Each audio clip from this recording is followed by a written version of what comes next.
Miren, STDs. Esto ya lo había dicho hace un tiempecito que lo comenzaron a revisar con tiempo porque son patologías que se ven, que usted la ley dice, ok, qué fácil, pero cuando le ponen un caso clínico donde mezclan algunas de las características menores y usted lo único que le queda son las características patognomónicas clásicas, para diferenciar una de otra, pues se puede complicar un poquito. De esto nosotros hablamos. Aquí nos vamos a enfocar principalmente en chancroide, linfogranuloma venéreos, granuloma inguinal y sífilis. Pues miren, anteriormente cuando nosotros hablamos de sífilis, ya está todo. Las cosas que no hemos hablado de sífilis las vamos a ver en neuro, porque ya tienen que ver sobre todo con neuro y cardiovascular. Interesante que vi esto en estos días en el hospital. Pero en fin, mientras tanto.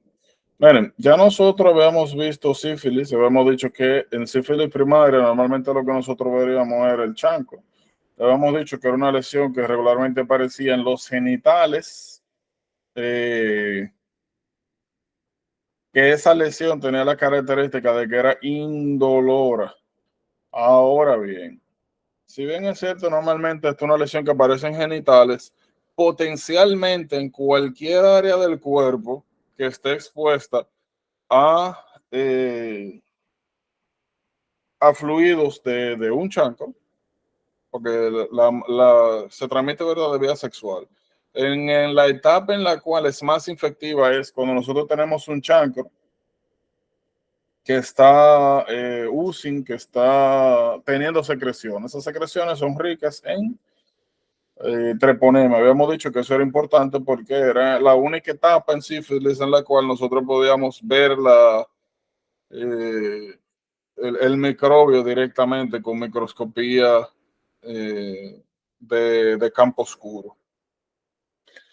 So, si una persona tiene sexo oral con otra que tiene un chancro, pues las lesiones podrían aparecer en la boca, podrían aparecer en los labios, podrían aparecer virtualmente en cualquier parte del cuerpo, pero lo clásico es esto: alrededor de la vagina, labios mayores, labios menores, y alrededor del pene en el caso del hombre, ¿verdad?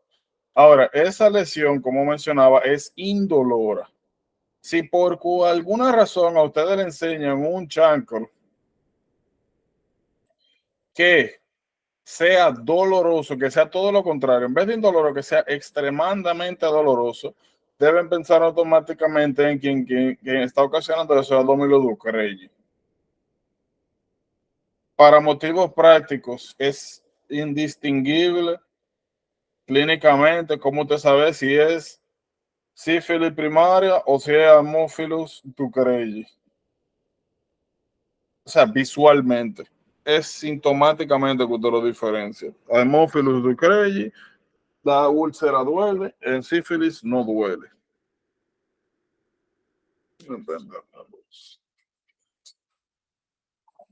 Eso es lo único que van a tener para hacer diferencial, más nada.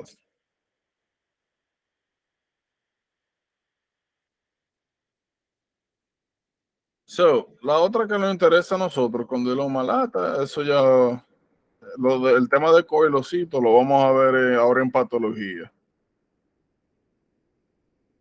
Herpes, hablamos de eso. Gonorrea, ya hablamos de eso. Hepatitis, ya hablamos de hepatitis. Sífilis, ya habíamos hablado, pero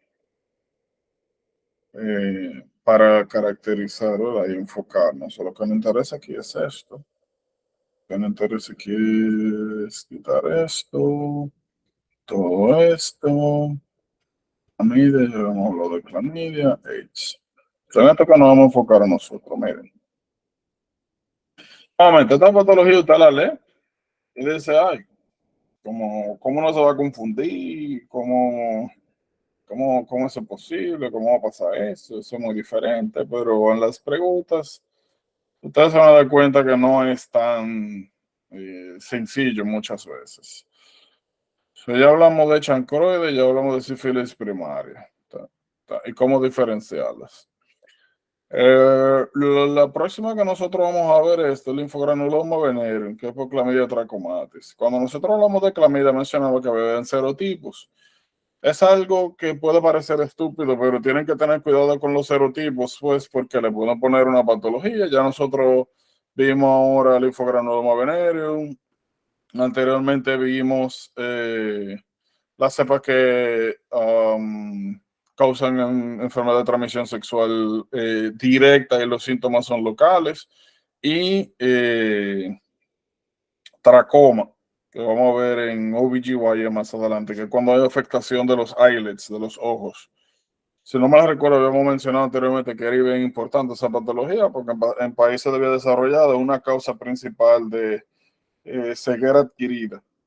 Mujeres que están colonizadas en vagina, que tienen la patología, tienen hijos, no hay cuidado prenatal, desarrollan tracoma, no se tratan y quedan ciegas.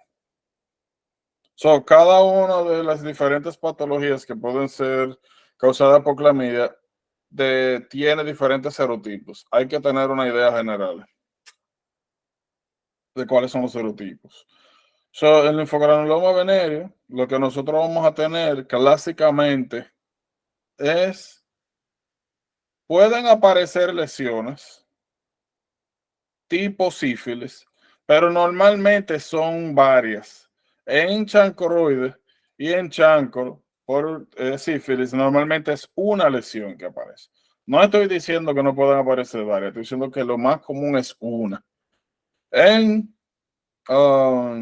LV, lo que aparece, pueden aparecer varias. Ahora, en chancroide, en sífilis primaria, nosotros podemos tener linfadenopatía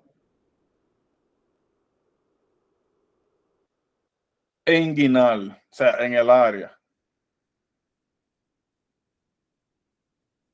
Ahora hay ciertas diferencias. Fíjense en esto. Vamos a decir que esta es región inguinal y este es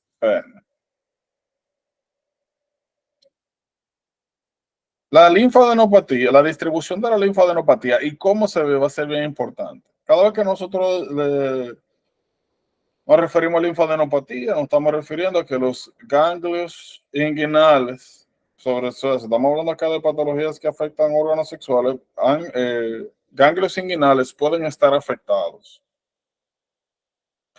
En chancroide normalmente nosotros podemos tener la linfadenopatía bilateral. Ahora, en sífilis normalmente la linfadenopatía solamente se presenta en el lado ipsilateral de donde se presenta la lesión. Por ejemplo, en este lado la lesión está hacia la derecha. O sea, derecha no en la imagen, sino en relación al cuerpo humano. So, uno esperaría la linfadenopatía que esté de ese mismo lado. Eso va a ser importante. Y normalmente lo único que nosotros vemos es que hay dolor en la región inguinal y que a la palpación aparecen unos nódulos y ya. Pero que visualmente normalmente no son visibles, es cuando usted palpa. Ahora, cuando nosotros hablamos del linfogranuloma venereum, esa linfadenopatía tiene la característica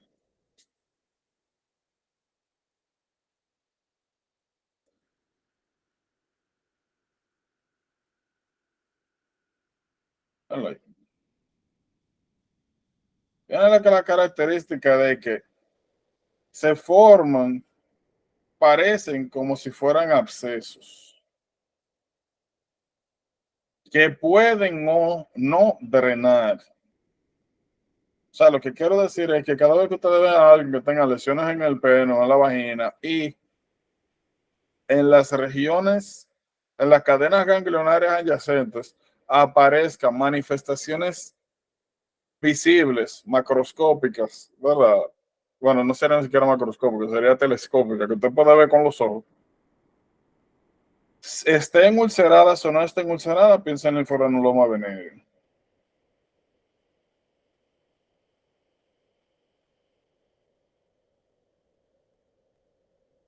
So, úlceras regionales, tenemos que pensar automáticamente, o sea, en uno o en otro lado, sífilis. En los dos lados, y una úlcera chancroide, sobre todo si es dolorosa. Ahora, linfadenopatía, ¿verdad? Úlceras más linfadenopatías macroscópicas que incluso se ven que pueden o no ulcerarse, pero lo más normal es que no estén ulceradas. Tiene que automáticamente pensar en linfogranuloma venérea. Ahora bien, nosotros tenemos Donovan disease. Donovan disease está causado por Klebsiella granulomatis. Y la característica principal que ustedes van a ver es, primero, también aparecen úlceras. A diferencia de todas las otras úlceras, estas úlceras normalmente con tocarlas sangran.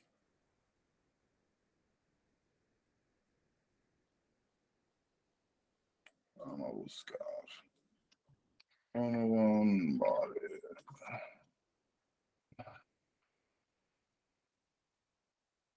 Verga. Eso es lo que le llaman lesiones Biffy Red.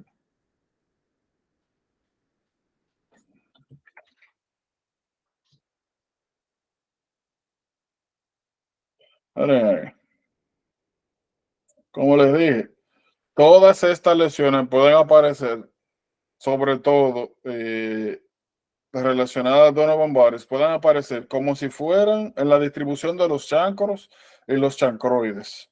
Nuevamente, la diferencia principal es que cuando usted topa sangran, las otras no. Sífilis no duele, Haemophilus ducreyi duele. Estas clásicamente no duelen, sino que sangran mucho. Y cada vez que usted ve a alguien que tenga así lesiones que sean bien extensas, tienen que pensar en que puede haber HIV también. Eso es importante. El otro cuidado que tienen que tener es que las lesiones no solamente pueden aparecer en genitales directamente, pueden aparecer en las regiones inguinales. So, estas patologías son bien importantes porque afectan áreas similares, lesiones similares, todas tienen el mismo factor de riesgo que tener relaciones sexuales promiscuas sin con promiscuidad o sin o y con teniendo en cuenta que no utilizaron protección adecuada. Usted lo va a diferenciar es, como le dije, principalmente con las manifestaciones clínicas. So, en este caso, los hallazgos del examen físico que les muestran, que les dicen, son importantes. Le van a enseñar imágenes, le van a decir cómo es la linfadenopatía, le van a hablar de la historia. Por si acaso, cada vez que ustedes le presentan alguna patología que parece ser de transmisión sexual, oigan bien,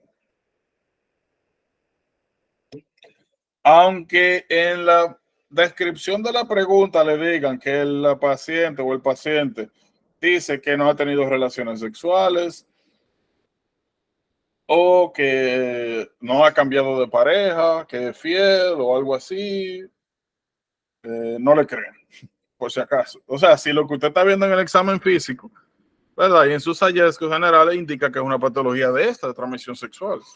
Si le aparece algo de eso, no le quiera, no le hagan caso. Se lo digo porque recuerdo que a mí me salió una pregunta que era de una mujer embarazada. Y en la descripción decía que ella estaba embarazada, que tenía yo no sé cuántos meses, que ella siempre había sido fiel y que su pareja como que estaba de viaje o algo así, o sea que no pudo haber sido la pareja que le infectó y que le salió esa lesión en el órgano genital y que la única actividad que ella había hecho nueva era eh, comenzar de que como ir a una piscina, como a clases de nado. y yo me lo comí. Recuerdo que me la comí. Yo dije, ah, hombre, una pobre mujer embarazada, con el esposo lejos, comenzó clase de natación recientemente y tiene una lección. Bueno, quizás clamidia. No sé, quizás se transmite a través del agua. Yo no sé si tú tienes la mala suerte de que, qué sé yo, que una gente infectada entró y después te enteraste y me la comí. Cuando busqué, las enfermedades de transmisión sexuales se llaman así porque se transmiten de una sola manera, teniendo relaciones sexuales, independientemente cuál sea. O sea, se lo digo para que no como el gancho como yo, por si acaso. Son los hallazgos físicos, ¿verdad? Son, en el caso de enfermedad de transmisión sexual, son más importantes que la historia. Porque, ¿verdad? Cualquiera puede decir lo que sea. Ok, esto, como dije, en OBGYN. Miren, esto de aquí, las únicas cosas que a mí me interesa es puntualizar lo siguiente. Cada vez que ustedes tengan a alguien que está en el hospital, que recientemente estuvo en el hospital, sobre todo si recibió antibióticos en el hospital y más aún si fue dado de alta con más antibióticos, tienen que pensar en algunas patologías. Y como ustedes ven acá, hay asociaciones. Lo más común que ustedes van a ver es esto. Cada vez que ustedes ven que alguien está en el hospital, que está recibiendo antibióticos, que tiene edad avanzada y o que está utilizando PPIs, omeprazol, pantoprazol, ranitidina, o sea, algún uh, antiácido, y comienza a desarrollar diarrea acuosa, tiene que pensar de una vez, Clostridium difficile, que ya sabemos que causa colitis ulcerosa. Es importante porque si usted no le pone atención, puede desarrollar toximegacolon y se puede morir por ahí mismo. El tratamiento es vancomicina oral. Eso es importante. La vancomicina intravenosa no cubre infecciones que están enclaustradas en el sistema gastrointestinal. Oigan bien, si usted lo da por sangre, la vancomicina no resuelve si hay algún patógeno intraluminal. Y lo mismo pasa al revés. La vancomicina, cuando usted la da vía oral, no se absorbe. Entonces, siempre que usted tenga un problema gastrointestinal y necesita vancomicina, como este es el caso, usted tiene que darla oral. Si le mencionan que le están dando IV, no piensen, no digan, ah, ya le están dando tratamiento. Yo sé que es el tratamiento de vancomicina, pero le están dando vancomicina IV porque tiene MRSA bacteriemia o endocarditis por MRSA o tiene MRSA celulitis, qué sé yo. No caigan en ese ancho. Aunque le estén dando vancomicina intravenoso, tienen que darle vancomicina oral, que es el tratamiento. Clostridium C. difficile tiene la característica de que no es raro que recidive, porque normalmente ustedes y yo tenemos, si es un clostridio, ¿verdad? Clostridium tetani, Clostridium difficile, Clostridium perfringens. Ya nosotros sabemos que en general esa familia tiene la particularidad de que puede formar esporas, formar resistentes. O ustedes y yo, muy probablemente, más nosotros que hemos estado en el hospital, estamos colonizados por Clostridium difficile. El detalle es que nuestras bacterias gastrointestinales, nuestras bacterias, nos protegen de él, o sea, no permite que el patógeno se desarrolle adecuadamente, compiten contra ellos por alimento. Ahora, ¿qué pasa? Cuando nosotros nos dan antibióticos, sobre todo de amplio espectro, no específicos, o que selectivamente puedan afectar a la microbiota gastrointestinal, pues disminuyen nuestras células gastrointestinales que estaban controlando las esporas del Clostridium difficile y pues naturalmente el estímulo que los mantenía inhibidos no está o está disminuido y pueden entonces eclosionar, desarrollarse y comenzar a producir toxina y posteriormente diarrea. Eso es importante. Y ahí queda. Vancomicina oral, oral. Como eso nuevamente un señor que nosotros tenemos arriba muchas veces, que ya estamos colonizados, suele ser recidivante. No es raro que si una persona tiene Clostridium difícil ahora, posteriormente cuando vuelve a ponerse antibióticos la desarrolla. Por ende, hay tratamientos de segunda línea. Lo normal es que comienza con vancomicina, si no responde, aumenta la dosis de vancomicina, me parece que de 150 a 500. Si no responde con el aumento de dosis, entonces se le da, parece que es fidaxomicin que se llama el medicamento. Fidaxomicin. Y si falla eso, regularmente se le puede dar los dos juntos o metronidazol se puede utilizar. Y si todo eso falla, trasplante fecal, ponerle pupú de otra gente.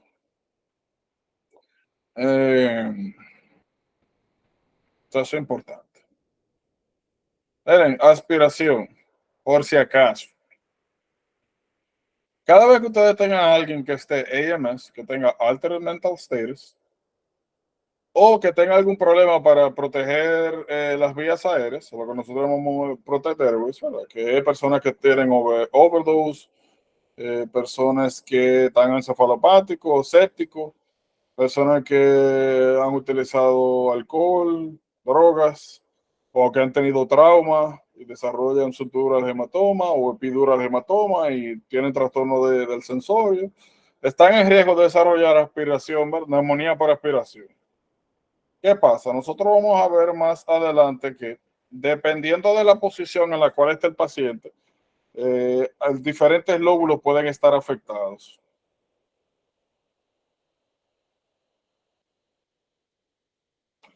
Normalmente, así es que está la distribución de los pulmones y los bronquios de nosotros. El bronquio derecho tiene la cualidad de que es un poco más vertical que el izquierdo, que es más horizontal. Si usted aspira algo, es más fácil que se vaya al derecho a que se vaya al izquierdo, porque por el ángulo que forma cada uno. Ahora, eso no quiere decir que usted no puede tener aspiration pneumonia en el pulmón izquierdo. Ahora, aquí nosotros tenemos dos lóbulos, aquí nosotros tenemos tres. Normalmente, el lóbulo que más se ve afectado por aspiration pneumonia es el lóbulo derecho inferior. Por obvias razones, ¿verdad? Usted aspiró, llegó hasta allá, por gravedad. Ahora, eso pasa cuando una persona está sentada. Si una persona está acostada, déjame ver si yo puedo hacer esto.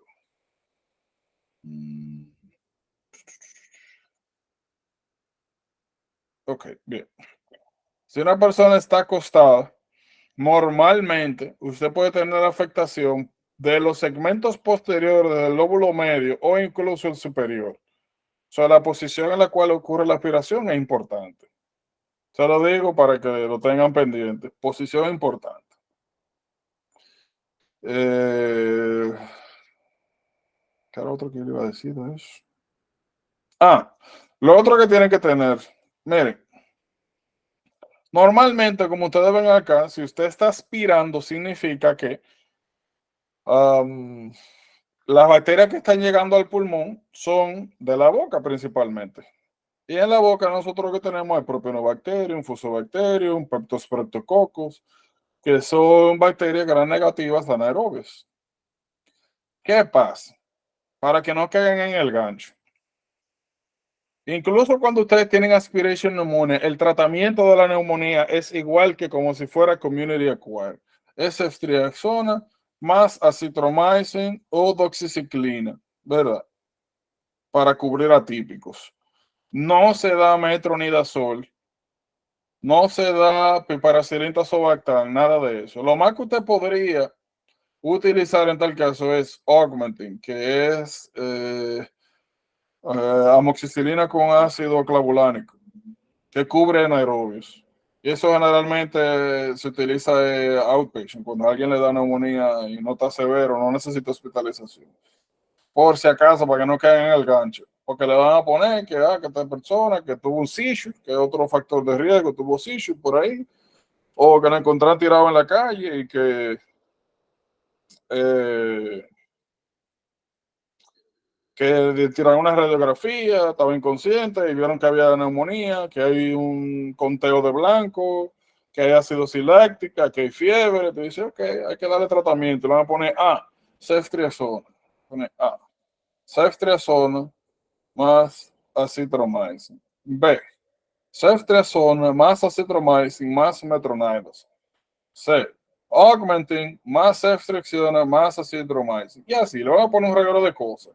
Y lo que van a, y dentro de las opciones le van a poner eso, metronidazole, amoxicilina, piperacilina, sobactam, meropenem, o sea, antibióticos que cubren para anaerobios.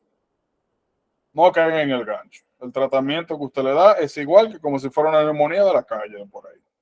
Porque no es que estos son los mejores antibióticos para cubrir anaerobios, pero cubren para las causas más comunes, por si acaso. Esa es la primera.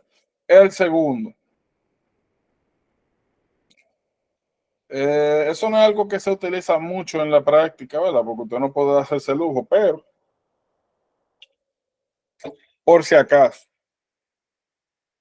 no se sorprendan si ustedes le mencionan en alguna pregunta que alguien tuvo aspiración y que no le dieron antibióticos. No es necesario en todos los casos dar antibióticos para neumonía por aspiración.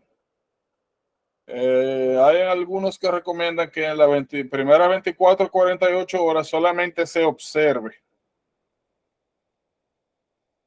a ver si aparecen WBC count, si el paciente se pone séptico, si se desarrollan infiltrados, peores infiltrados o se aparece consolidación en los pulmones. Y después se comienzan los antibióticos, se aparece algo de esto. ¿Por qué? Porque hay algo que se llama chemical pneumonitis, neumonitis química. ¿Qué sucede cuando, como ustedes pueden imaginarse, a los pulmones llegan sustancias extrañas que pueden causar irritación local, que no necesariamente se traduce a una infección? Eso no solamente puede ocurrir con saliva, puede ocurrir con medios de contraste que se den vía oral y se vayan a los pulmones, varios, por ejemplo. Eh, Vamos a ver más adelante que, por ejemplo, personas que utilizan ácidos o cosas para limpiar y la inhalan, eso puede causar chemical pneumonitis, la irrita los pulmones, causa daño local, por todo eso son cáusticos y eso, pueden tener febrícula, pueden tener un ligero aumento de WBC count, y en estos casos no es necesario dar antibióticos. Yo le digo para que no se sorprendan. Ahora, si ustedes ven que tienen un WBC count 15.000, 16.000, que tienen acidosis láctica, el ácido láctico en 3, en 4, que tiene una fiebre encendida, pues ya ahí sí, ¿verdad? Hay que darlo. Eh, ya. Miren, esto es algo que es, sobre todo la úlcera por decúbito, personas que están en ventilación prolongada, personas que no son móviles, ¿verdad? Que están wheelchair bound, bed bound, son prone a desarrollar úlceras.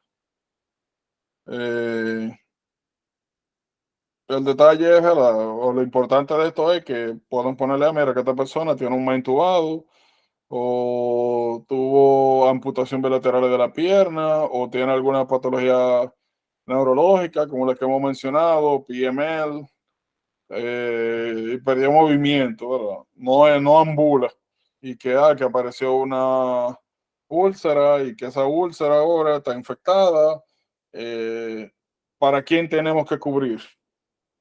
¿O cuáles son los bugs que nosotros tenemos que esperar que podrían estar creciendo ahí? Eso es lo importante de acá. Eso ya nosotros lo habíamos hablado, ¿verdad? Que habían algunas bacterias que podían producir biofilm y que estaban asociadas a eso. So, cada vez que ustedes vean que alguien tiene una semana, 2 semanas, un mes, 2 meses en el hospital y que comienza a desarrollar fiebre, eh, que no responde a antibióticos de amplio espectro, o que hacen varios cultivos de sangre y sigue saliendo la misma cosa positiva, tienen que pensar en, sobre todo si tienen líneas centrales o si tienen Foley. Todo, o sea, todo el que está en el hospital tiene por lo menos una línea periférica. Sobre las líneas periféricas pueden infectarse, pero las que más en riesgo están son las líneas centrales. So, cada vez que pase, como le digo, a alguien que esté teniendo fiebre persistente, que no mejore con antibióticos o que constantemente esté creciendo algo en los cultivos de sangre, aún estando en antibióticos, tienen que pensar que quizás haya un acceso vascular que está infectado. En ese caso, que se acaba. Se ha cambiado, ¿verdad? Y tienen que sospecharlo, obviamente, cuando estos señores son los que crecen. Miren, esto es importante, el Staph epidermidis. Normalmente Staph epidermidis es un contaminante. Cada vez que usted ve un blood culture donde Staph epidermidis es lo que está creciendo, usted de una vez dice, eso es contaminante. Muchas veces ustedes ni caso le hacen. Ahora, le dicen que es una persona que tiene un catete central por mucho tiempo, qué sé yo, porque le están dando nutrición parenteral, porque le están dando antibióticos para osteomielitis, que normalmente son 6, 7, 8, 12 semanas de antibióticos, y sale epidermidis en sangre, ya usted sabe que tiene que poner la atención, que ya ahí no necesariamente es un contaminante, por si acaso. Esto se explica solo. Esto se explica solo, ¿verdad? Esto se explica solo también. Miren esto. En general, cada vez que vamos a ver más adelante que las neumonías se dividen en varios grupos. Anteriormente, eh, había la clasificación, la cambiaron recientemente. Pero clásicamente se divide eso en Community Acquired Pneumonia y Hospital Acquired Pneumonia. Por lo general, Community Acquired son estreptococos, estreptococo neumonía, Haemophilus, Klebsiella. Si es inmunosuprimido, pues ustedes pueden pensar en MRSA, Pseudomonas. ¿Verdad? Siempre hay que cubrir por los atípicos, ¿verdad? Mycoplasma, neumonía, Legionella, Klebsiella. Ahora, Hospital Acquired. Se dice que una neumonía es Hospital Acquired cuando la neumonía se desarrolla 48 horas después de que el paciente llegó al hospital. Eso es importante, porque si alguien lo admitieron hoy al hospital, hoy es 13 de septiembre, y mañana a las 9 de la noche está tosiendo, tiene leucocitosis, tú le tienes una radiografía porque tú estabas notando como que no estaba entrando bien, tú no escuchabas el murmullo vesicular bien de uno de los lóbulos, y tú tomaste una radiografía y sale una consolidación. Aunque ya el paciente tenía un día en el hospital y no fue la razón por la que llegó al hospital, todavía se llama Community Acquired Pneumonia. Y tú lo tratas con tu medicamento general. Ceftriaxona, Citromycin o Doxy. Ahora, si han pasado más de 2 días y no fue la razón por la, bueno, obvio, ¿verdad? Por la cual la persona llegó al hospital y, ¿verdad? Desarrolla su consolidación, su WBC count, bla, bla, bla, todo lo que te indica neumonía. Entonces ya estamos hablando de Hospital Acquired Pneumonia. Eso es importante porque entonces el tratamiento cambia un poco. Normalmente este da antibióticos de amplio espectro, vancomicina, cefepime, piperacillin tazobactam, ahora el otro, cefepim, Dios mío, tanto que uno usa eso todos los días, no me olvidó. Era cefepam, se me olvidó el otro. Uh,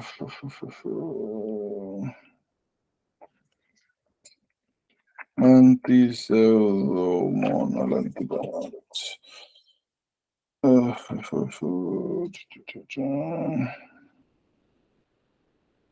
Aquí me parece entonces ceftazidima, ya eso era. Cefepin, ceftazidima. Eh, Usted usa porque en ese caso particular, ¿verdad? Hospital, hay mucho MERS, hay mucha pseudomonas, organismos multiresistentes a la cual la persona está, ¿verdad? Expuesto cuando está en el hospital. Pero, oigan bien, normalmente cuando la neumonía se desarrolla en el hospital, no se da cobertura para atípicos. Ahora ve, si esa neumonía no mejora, usted dando, vamos a decir, cefepime más vancomycin. Vancomycin cubre para todo lo gran positivo, más MERSA. Y cefepime cubre para pseudomonas y todos los señores gran negativos. Entonces tiene amplio spectrum coverage. Si en los próximos días el paciente no mejora, al contrario, empeora, eso le trae a usted eh, la siguiente incógnita. Uno, o el paciente tiene otra cosa, ¿verdad? Que usted no está poniendo la atención. Pero asumiendo que es la neumonía, uno, o tiene un órgano multiresistente, un organismo multiresistente, o segundo, lo que adquirió fue un organismo atípico dentro del hospital. Uno de los más comunes, no es tan común, pero dentro de todo, ¿verdad? El más común, legionela. Tiene que comenzar a dar acitromicina o ciprofloxacina, o sea, quinolonas, puede dar fluoroquinolonas, que se utilizan para el tratamiento de ese señor. ¿Por qué es importante eso? Vamos a ver, eso ya no lo tenemos que hablar porque lo dijimos. Las neumonías atípicas regularmente tienen manifestaciones extrapulmonares, ¿verdad? Legionela, dijimos que también causa hiponatremia, alteraciones de alter mental status, ¿verdad? Alteración del sensorio. So, se da esa circunstancia y o aparecen estas sintomatologías, tiene que pensar en que hay atípicos. Si eso pasa en el hospital es importante porque ya sabemos que Legionella es una patología reportable y ese hospital te va a tener problemas. O esa facilidad, donde quiera que esté, va a tener problemas. Porque se supone, ¿verdad?, que usted debería estar testeando. Ya habíamos hablado de eso, ¿verdad? Que usted tiene que estar testeando periódicamente, teniendo, ¿verdad?, higiene con los aires y testeando el agua que usted utiliza.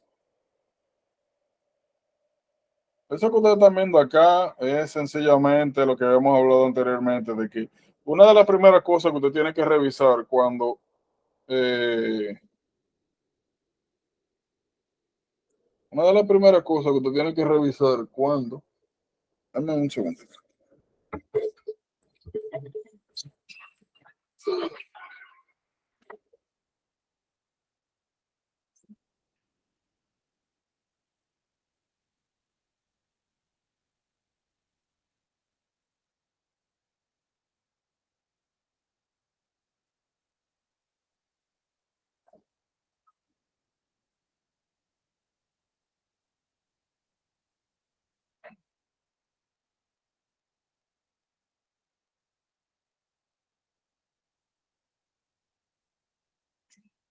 Entonces, una de las cosas que usted tiene que estar pendiente cada vez que le hablan de algo infeccioso es ver si le mencionan el estado de vacuna.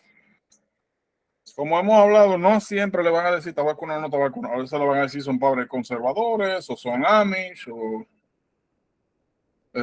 viven muy retirados. Eh, o que el papá o la mamá o algún eh, caretaker o guardián que no creen esas cosas, le ponen algo que le indique a ustedes que no está, que posiblemente no está vacunado. Pero tiene que abrir su espectro, ¿verdad?, de patologías y pensar sobre todo en esas en las cuales quizás no son tan típicas porque uno no la ve por el tema de la vacuna, pero que tiene que considerar en ese caso. Como le dije el otro día, a mí me salió una persona con measles de 30 y pico de años, aunque patologías antemáticas son clásicas de niños, no se descartan en adultos.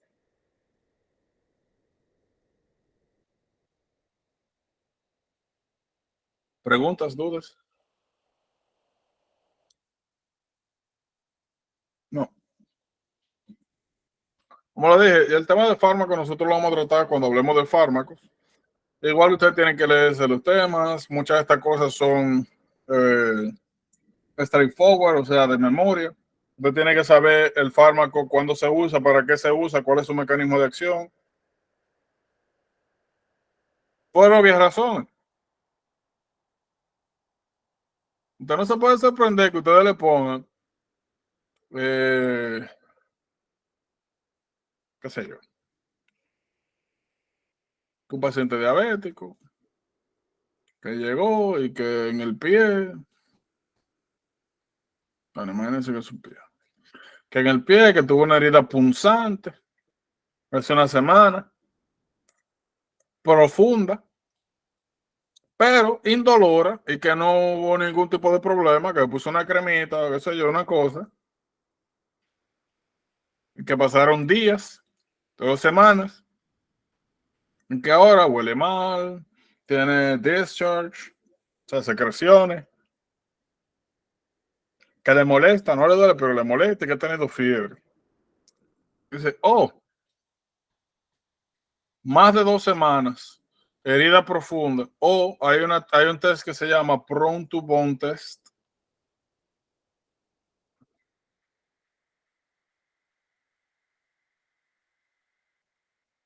¿Qué es esto? Que es un pen diabético, tú tomas un probe, ¿qué es esto? Una cosita de metal.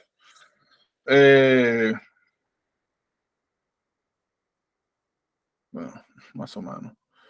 Es una cosita de metal. Si usted puede meter el probe a través de la herida y usted siente hueso, siente algo duro, pues muy probable, eso aumenta el riesgo, la probabilidad de que haya osteomielitis.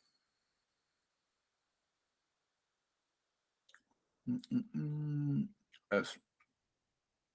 Son más de 2 semanas, más de 2 centímetros. Pronto hubo un test positive, eso es bien sugestivo de osteomielitis.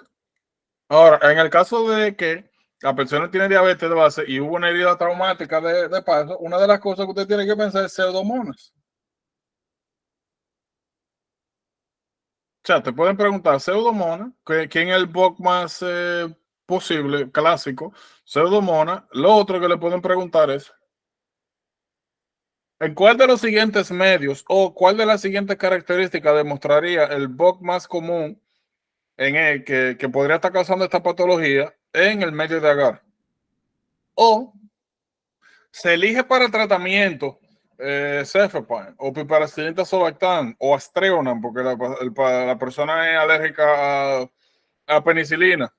¿Cuál es el mecanismo de acción de este medicamento? Y son nuevamente ya cosas straightforward, pero que hay que tenerla pendiente, ¿verdad? O sea, de ese estilo de preguntas no se pueden sorprender.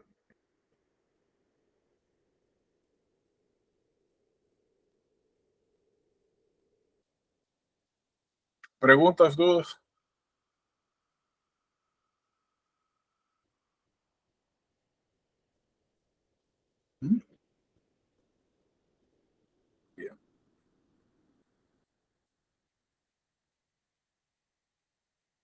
Bien. Ok, mire. Entonces, con esto nosotros finalizamos esa parte. Ponga la atención a micro, no lo deje para último, léalo. Como yo le he dicho, enfóquese no solamente en el diagnóstico de la patología, sino en si tiene tinciones especiales, cómo identificarlo, cuáles son las pruebas, cómo diferenciarlo de otras patologías. Eh, no solamente por motivo de examen, sino porque eventualmente la medicina, la mitad de lo que usted ve es infeccioso, la otra mitad, no la otra mitad, la mitad de la mitad sería autoinmune, la otra cáncer, clásicamente, ¿verdad? Y por ahí te pone ya patologías crónicas. eh, diabetes, ¿verdad? Cardiomepatía, arritmia. Pero quitando sistemas, estoy hablando de cosas externas, ¿verdad? La mitad de medicina es micro. So, ustedes pueden esperar que muchas de las preguntas y del enfoque esté directo o indirectamente ligado con eso. Y naturalmente va a estar ligado a su práctica más adelante. Eh, Como hay muchas de las cosas que hay que memorizarlas, tiene que ser un poco tedioso. So, aunque ahora estamos viendo el material en general, ahora estamos conociendo las cosas, pero traten de aprenderse lo más posible que puedan. Aunque se le olvide más para adelante, tenga que volverlo a ver.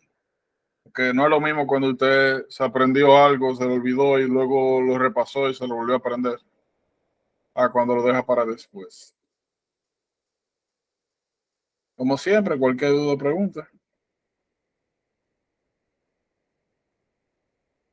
Oh, me imagino que se resolvió, ¿verdad? A ver si soy yo, por si acaso. No, ya estoy bien. Bien, bien. So, igual, cuando ustedes estén estudiando, revisando, y eso lo digo de manera general, no es necesario que nosotros estemos en ese tema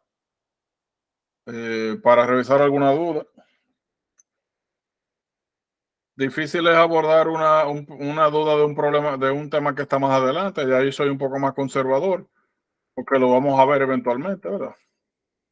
Pero si ustedes están revisando alguno de estos temas y se encuentran con algo fuera de sitio, o que no entendieron, o se encuentran con una pregunta, o un comentario, una discusión, lo que sea, y hay alguna duda, eh, me avisa.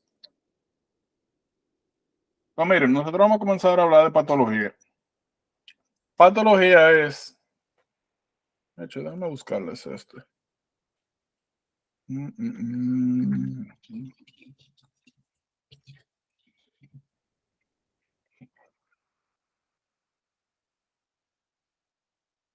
Ups.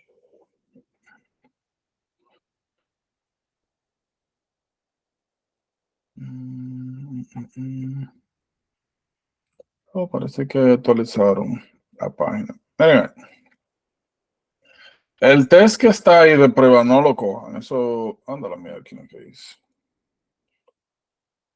El test ese que está ahí de prueba no lo cojan por si acaso. Eso tiene utilidad más adelante. So, miren aquí. Mm, mm, mm. Esto que ustedes están viendo acá es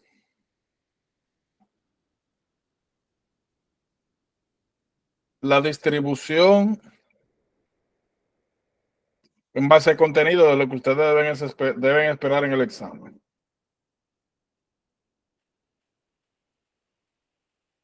Entonces, esto técnicamente le dice cuáles son las cosas más importantes. Aquí todos lo tienen, eso ya es un poco avanzado. Pero miren aquí,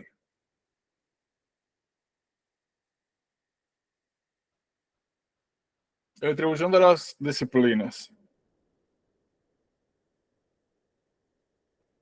Una de las cosas que más se testea es patología. No estamos hablando de micro y macro, por si acaso, no. Estamos hablando de conceptos, no es de ver slides patológicos, no es de describir nada, nada de eso. Es de conceptualización. Fisiología le sigue, después fármaco, después bioquímica, después micro. Por si acaso. Aunque micro parece que como 10-15%, ahí no está, no se toma en cuenta la porción de eso que está en fármaco, ni la porción de eso que está vinculado a patología. Son o sea, micro es una parte bien importante en general. Y esto también le dice a ustedes como cuáles son los elementos de lo que más tiene que tener cuidado y más tiene que enfocarse. Es importante. Pero es el de encarnación. Como le dije, aquí me parece que exacto. Yolanda, pero de lo que me sale entonces de patológica y ese pose corto patológico, que con relación ahí, ¿Cómo fue? el cuadrito que tú pusiste del porcentaje como de la cantidad de preguntas según la especialidad patológica tiene un alto porcentaje.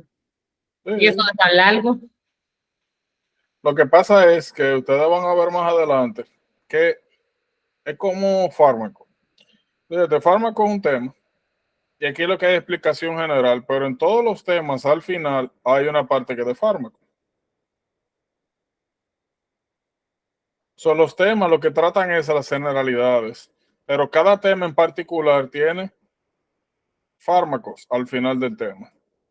Aquí nosotros vimos neoplásico al principio, aquí al final de inmuno vimos inmunosupresores, aquí al final de micro antimicrobiales.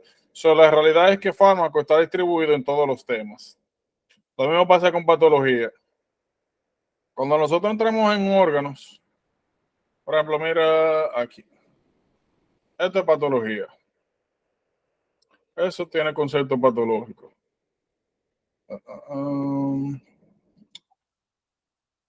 Sobre todo cuando hablamos de cánceres. Por ejemplo, miren, eso es bioquímica. Esto corresponde a patología realmente, a cómo se ven las cosas. Esto es patología. Esto es pato, esto es pato. Pato, pato. O sea, está entremezclado con los otros temas. Pato,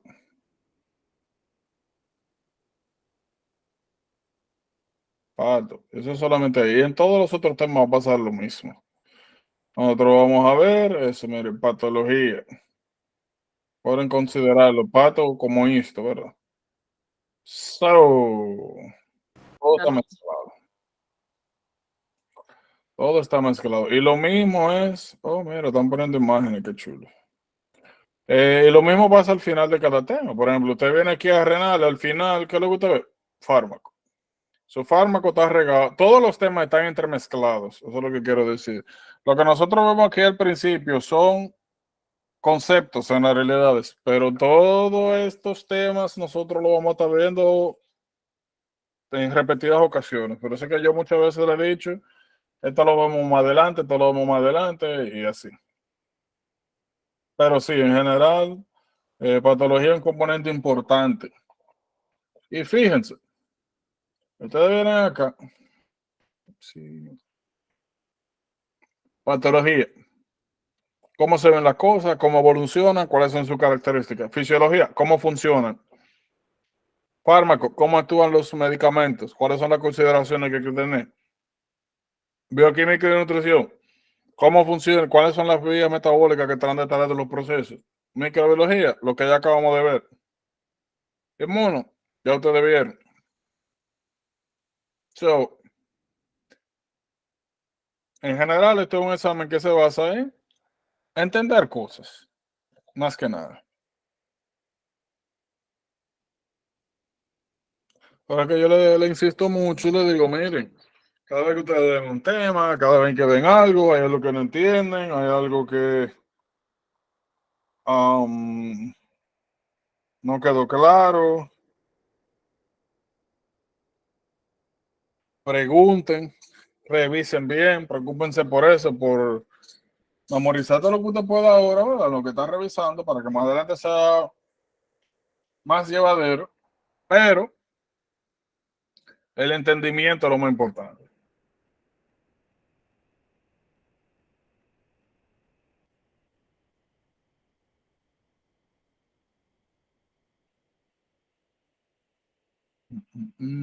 Ok. So, miren,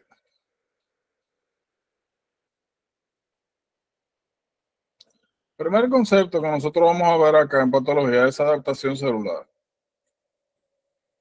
Y como su nombre dice, son las diferentes modificaciones individuales, celulares, que se dan como respuesta a algunas circunstancias que tiene repercusiones en la función individual celular y colectiva como órgano.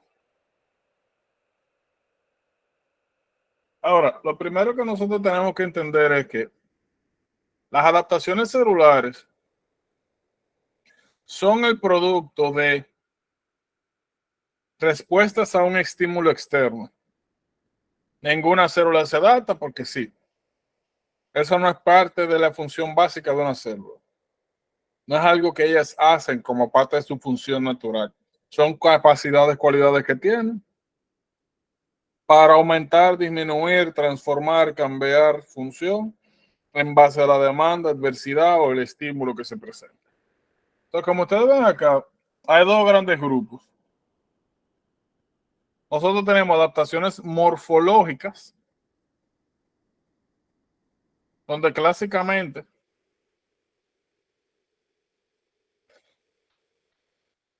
lo que nosotros hacemos es cambiar el tipo de célula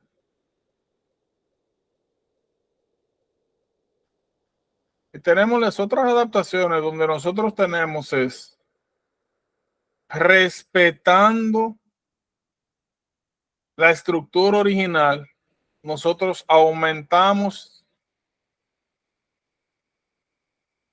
la capacidad total de producción o de función que tiene esa célula a través de aumentar el número o aumentar estructura, tamaño.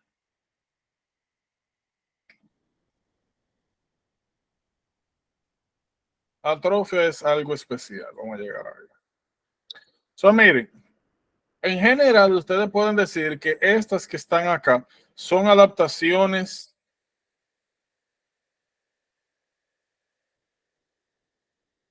de tipo apropiadas. Regularmente esas son inapropiadas o pueden considerarlas patológicas. El tipo de adaptación va a ocurrir dependiendo del tipo de célula. Por ejemplo, como ustedes ven acá, la diferencia entre hiperplasia y la célula, el grupo original epitelial, es que en hiperplasia nosotros tenemos un aumento de la totalidad de las células. Y hay dos maneras en general en las cuales usted puede aumentar la función de un órgano. Uno, o aumenta el número de células o aumenta la capacidad funcional, que generalmente se obtiene aumentando el tamaño de las células. Si el órgano o la célula que participa en este proceso tiene la capacidad, son células lábiles, tiene la capacidad de tener reproducción activa, va a ocurrir hiperplasia. Si no, hipertrofia. Hay algunas células que no tienen la cualidad, no tienen la habilidad de una reproducción activa. El ejemplo clásico, tejido muscular. Tejido muscular sin hipertrofia. No aumenta la cantidad de células, sino la cantidad de unidades estructurales, o sea, la cantidad de proteína total, la unidad de unidades sarcoméricas, la cantidad de actina, de miosina que hay.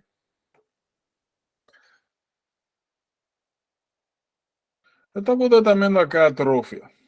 Atrofia, regularmente, nosotros vamos a llamar atrofia cuando el grupo celular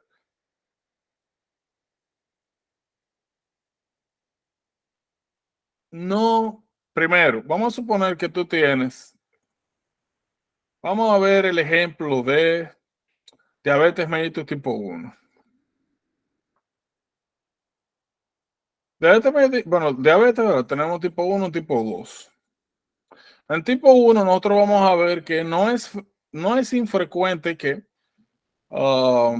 se desarrolle en adolescencia. Y vamos a ver que en general son personas que necesitan desde el momento de diagnóstico un aporte de insulina. Porque el problema es que el páncreas no produce insulina de manera adecuada. Regularmente la razón es un proceso autoinmune. Es una de las causas más comunes. El sistema inmune acaba con las células beta. Ahora, a medida que pasa el tiempo, vamos a suponer que yo tengo 100 células beta que producen insulina. A través del proceso autoinmune, yo eliminé esas 100, solamente me quedan 30 remanentes. Esas 30 remanentes, en los primeros años de vida, tienen la capacidad de, a través de estos procesos, sobre todo hipertrofia, de compensar por todas las células betas perdidas. Ahora, ¿cuál es el detalle? Esto tiene un costo. El usted tener 30 trabajando por 100 te da años sin que aparezca, ¿verdad? De la patología, la diabetes como patología per se, pero causa fatiga celular. En el caso de que sean células que sean dividiéndose activamente, causa cortación de los telómeros, muerte, envejecimiento celular, y llega un punto sencillamente donde la célula no puede seguir dividiéndose. Eso es lo que llamamos envejecimiento celular. Y de ahí en adelante lo que ocurre es que ese grupo celular comienza un proceso de atrofia, donde disminuyen sus cualidades funcionales. Si este proceso de atrofia no se revierte, generalmente termina en destrucción del tejido. Un tejido que no funciona es un tejido que se elimina. Nosotros no tenemos cosa de más.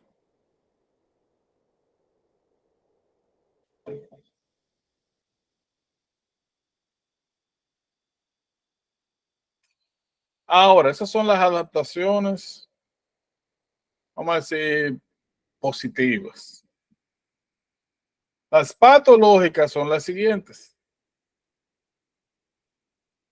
Fíjense, independientemente de cuál fue el caso aquí, se mantenía la estructura original. Aquí nosotros estamos teniendo dos tipos de cambios entre el nuevo grupo celular y las células originales. El primero que nosotros vemos aquí es metaplasia, que lo vimos cuando hablamos de deficiencia de vitamina A. De que habíamos mencionado que el epitelio respiratorio cambiaba a escamoso. Y en ese momento nosotros introdujimos el concepto de metaplasia, que básicamente es tú tener un tipo de célula que cambia hacia otro tipo de célula con características funcionales estructurales diferentes. El epitelio respiratorio que mencionamos aquella vez tiene cilio, produce moco, es pseudoestratificado. Metaplasia escamosa, se convierten en células escamosas. ¿Qué es lo que hacen las escamosas? Primero, no tienen cilios. Lo que tienen es queratina.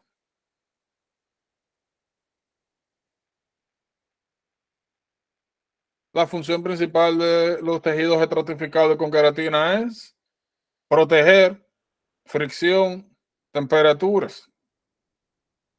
Epitelio respiratorio, producir, barrer moco. Funciones diferentes. Cuando un lining celular cambia de un tipo a otro, se le llama metaplasia. Entonces, un cambio en el tipo de célula. Por otro lado, tenemos displasia, donde la arquitectura normal de ese epitelio se distorsiona.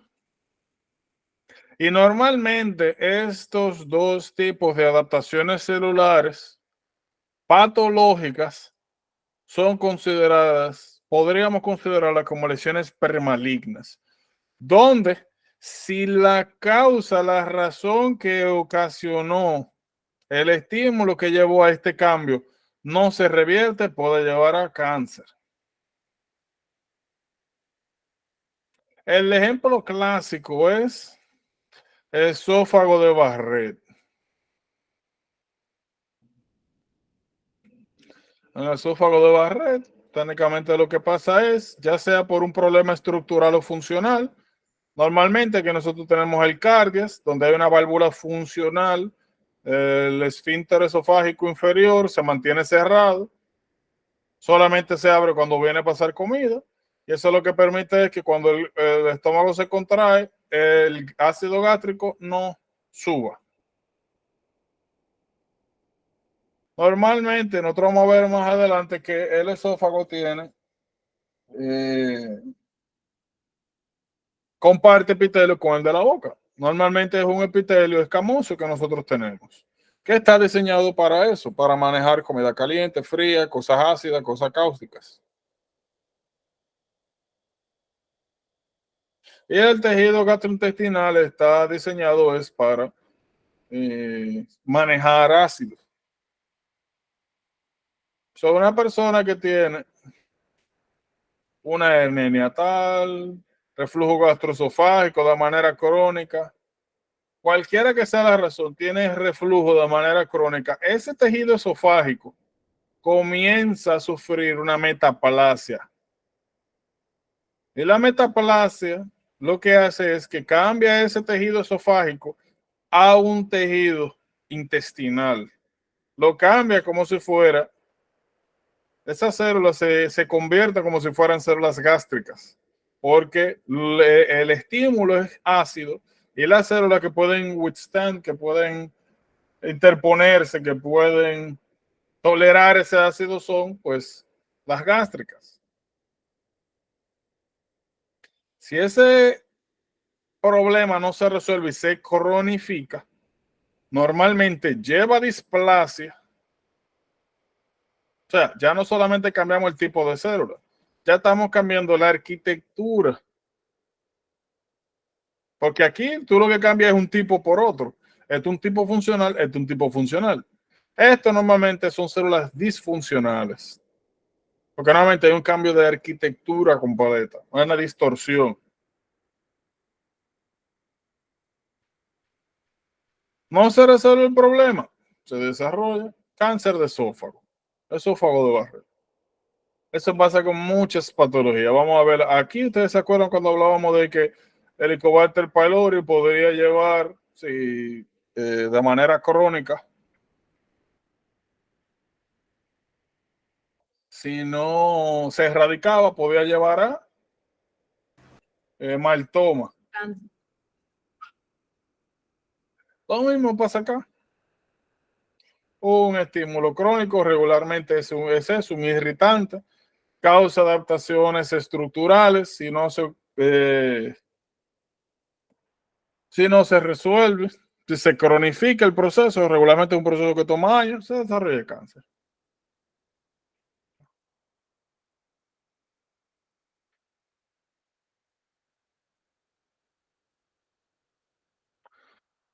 ¿Qué me interesa recalcar de acá?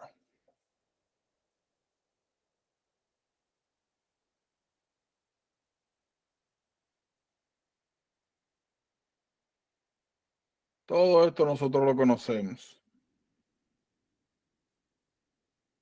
Ahora, ¿qué me interesa que sepan acá? Acá lo vimos como una inhabilidad, en general lo vimos como una inhabilidad de adaptarse. Una de esas inhabilidad para adaptarse puede ser perfectamente a esto. Vamos a hablar de, esto va a ser un concepto importante cuando hablemos de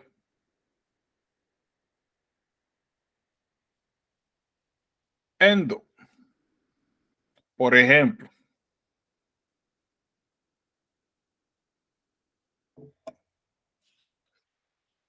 Vamos a ver que, o sea, hay una serie de patologías que se presentan de manera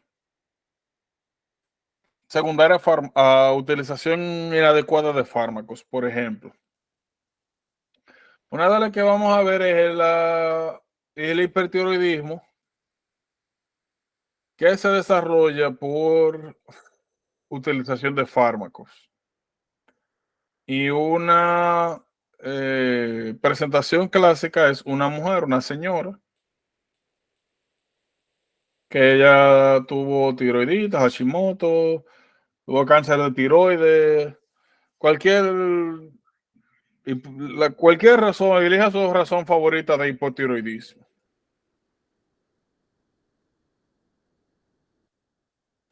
Por ende, su médico le ha recetado levotirosina, que ella toma todos los días. Y la ha estado tomando años, 5 o 6 años. Ella tiene una hija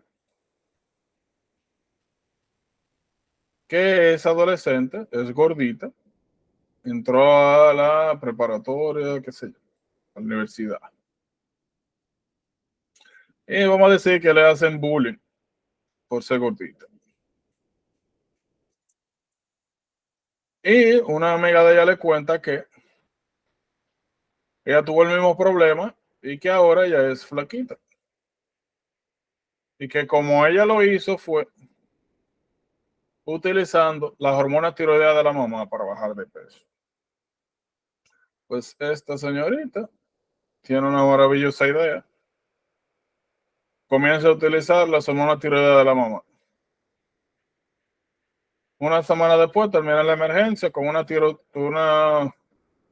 tormenta tiroidea inducida por fármaco. Se bajó un pote. Esta fue inteligente, le hizo el paso. Esta fue no tan inteligente, se debió un pote. Y fue con taquicardia, diaforesis, fibrilación atrial. Ya no sé del diantre.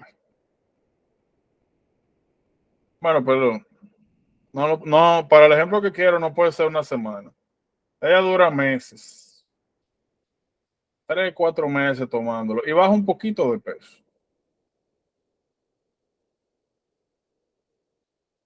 Baja un poquito.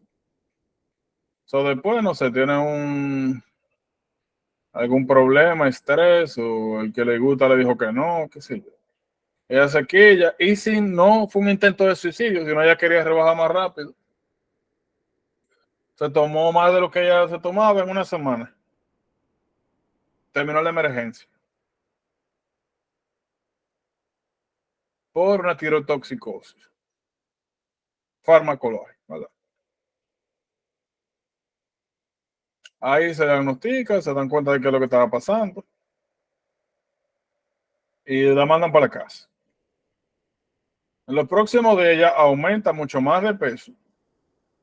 Ya la mamá no deja su hormona tira por ahí. Ella sabe. Comienza a aumentar de peso, tiene intolerancia al frío. Comienza a desarrollar el linfedema. Comienza a tener constipación.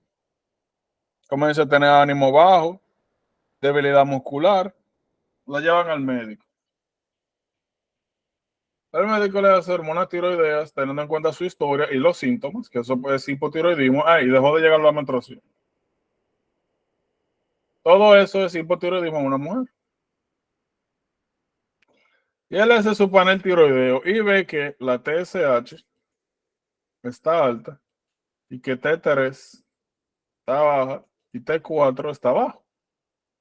Eso es hipotiroidismo primario. Lo que eso me indica es el eje hipotalámico hipoficiario está funcionando bien, pero yo no estoy teniendo respuesta de la tiroides. Lo que sucedió aquí fue que por un tiempo prolongado ella estaba utilizando hormonas tiroideas externas.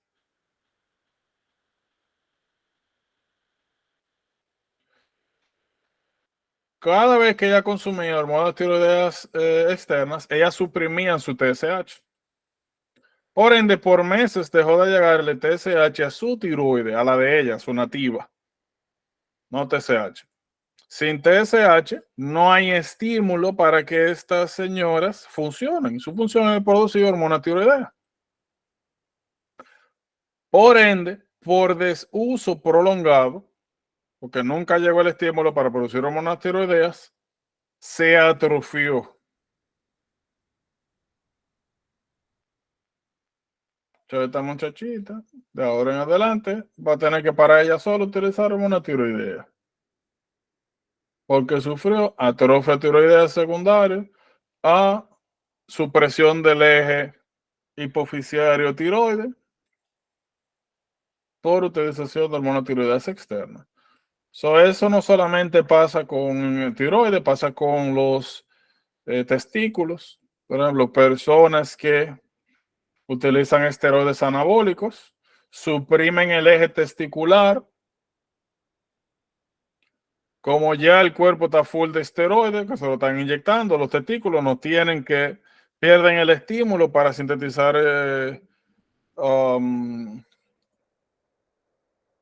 testosterona. Esa es una de las funciones básicas de ellos.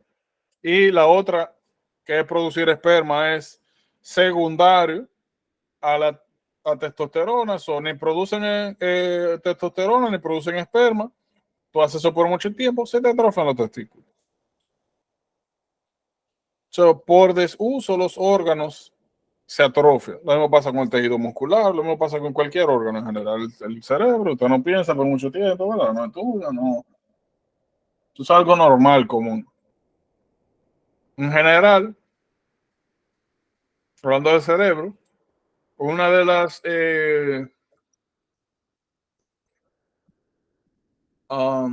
intervenciones no farmacológicas que retrasan la aparición de Alzheimer o demencia en general es tener actividad intelectual. En general, los médicos son una de las profesiones que normalmente, si desarrollan esta patología, es con mayor, lo hacen en un set mucho más, que de edad mucho más avanzada. Pues regularmente son personas de que leen, que están activos, que dentro de sus funciones diarias hay algún grado de nivel intelectual involucrado. Tienen que pensar, tienen que revisar, tienen que leer, tienen que escribir, tienen que interactuar, ¿verdad? Eso. O sea, que viene por ahí. Hay nutrición. Su cuerpo se adapta a lo que usted consume. Si usted no puede mantener cierta masa, una de las cosas que pasa, por ejemplo, con bodybuilders, con personas que eso mismo, bodybuilders, es que ustedes ven que algunos de ellos tienen dietas que tienen, qué sé yo, 5.000, 10.000 calorías, 12.000 calorías diarias, que tienen que comer muchas, tienen que comer mucho para mantener la masa muscular. Si usted no consume lo suficiente para obtener todas las proteínas que usted necesita para ese recambio proteico y mantener esa masa muscular, pues sencillamente se pierde. Esos son los conceptos. De todas estas cosas nosotros lo vamos a ir viendo a medida que avancemos, porque me interesa más para aterrizar algunos conceptos. Preguntas, dudas de por aquí, que sobre todo vamos a necesitar un poco más adelante. ¿No hay preguntas? Bueno, aquí hay una pregunta clásica de los steps, y es la siguiente.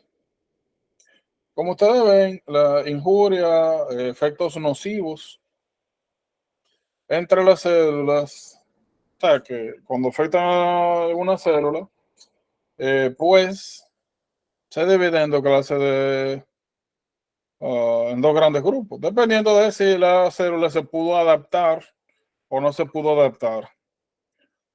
Cuando hay algún efecto nocivo, la célula nuevamente, o el estímulo nocivo no dura lo suficiente para matarla, que eso sería irreversible, o el estímulo nocivo se quitó antes de que matara la célula, o la célula pudo adaptarse de manera adecuada. Todos los nombres son bien intuitivos. Lo que a mí me interesa que sepan o que puedan identificar es lo siguiente. Cuando nosotros tenemos injuria celular reversible, nosotros tenemos estas características generales, que son alteraciones estructurales. Ahora bien, la más importante es esta. Usted tiene una célula, usted tiene la bomba sodio de potasio TPase.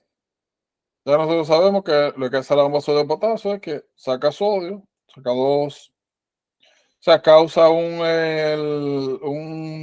gradiente electroquímico, saca 3 de sodio y entra 2 de potasio. ¿Qué pasa?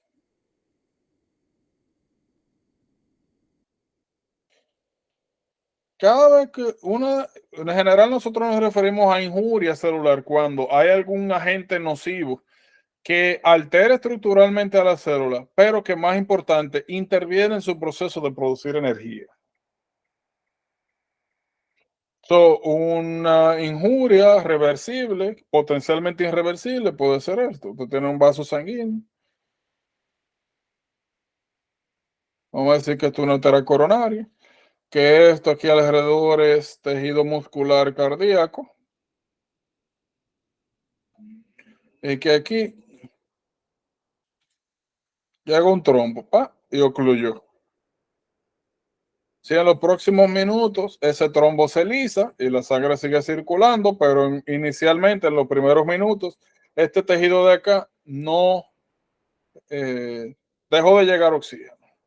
Si deja de llegar oxígeno, nosotros no podemos hacer ATP por ciclo de Krebs, cadena transportadora de electrones, solamente podemos hacerlo a través de anaerobiosis. Ya sabemos que el problema es que no se genera tanta energía y crea ácido láctico. Entonces, si arriba de la hipoxia tú tienes aquí una acidosis láctica local, eso inicialmente eso se convierte en una injuria reversible. Ahora, si este clot se rompe, se destruye, en los próximos minutos se restablece el flujo sanguíneo, oxígeno y se revierte todo el proceso, ¿verdad? Ahora, si nosotros pudiéramos tomar una biopsia, eh, una muestra en ese momento, lo que nosotros vamos a ver es lo siguiente. Si usted no tiene energía, no tiene ATP suficiente para esta bomba, todo el sodio que está dentro de la célula se acumula. Ya nosotros sabemos que el sodio siempre arrastra agua. So, una de las primeras cosas que pasa es esto: comienza a acumularse el sodio dentro de la célula, comienza a arrastrarse agua del intersticio y sale el llamado celular swelling.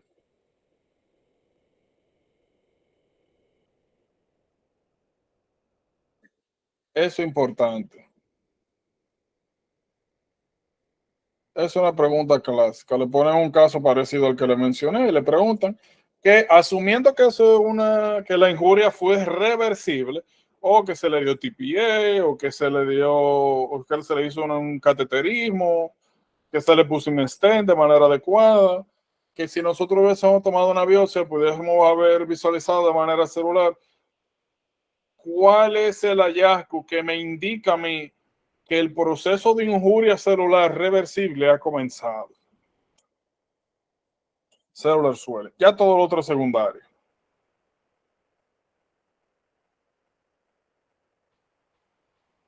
Eso es importante.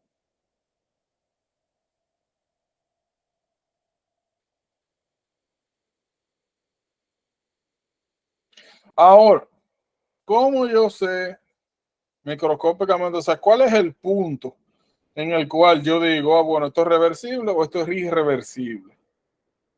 Cada vez que fíjense, aquí hay alteraciones estructurales. Ahora bien, cuando yo comienzo a ver, uno, ruptura de estructuras, o yo veo ruptura citoplasmática, o más importante, mitocondrial, o comienzo a ver cambios nucleares, ya yo comienzo a hablar de que la injuria es irreversible.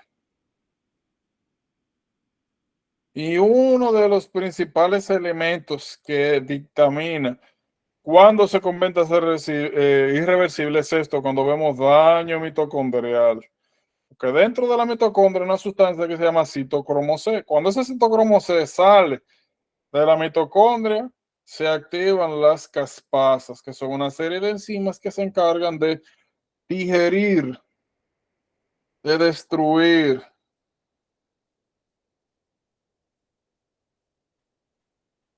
los diferentes órganos celulares. Eso es importante. ¿Cómo distinguir una de otra? Y la diferencia entre una y otra es la capacidad que tenga el tejido de adaptarse, ¿verdad? O de sostener, de responder al estímulo. Hay unos que son más, o sea, a lo que esté causando estrés. Hay unos que son más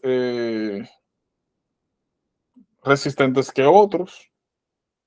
No es lo mismo de causar hipoxia a células musculares que están acostumbradas y diseñadas para eso, a usted causar a tejido neural o causar a tejido cardíaco o a tejido gastrointestinal o a células medulares renales que son bien susceptibles a eso. So, siempre todo va a depender del tejido, de la circunstancia y de cuánto tiempo, del tipo de insulto y cuánto tiempo dure.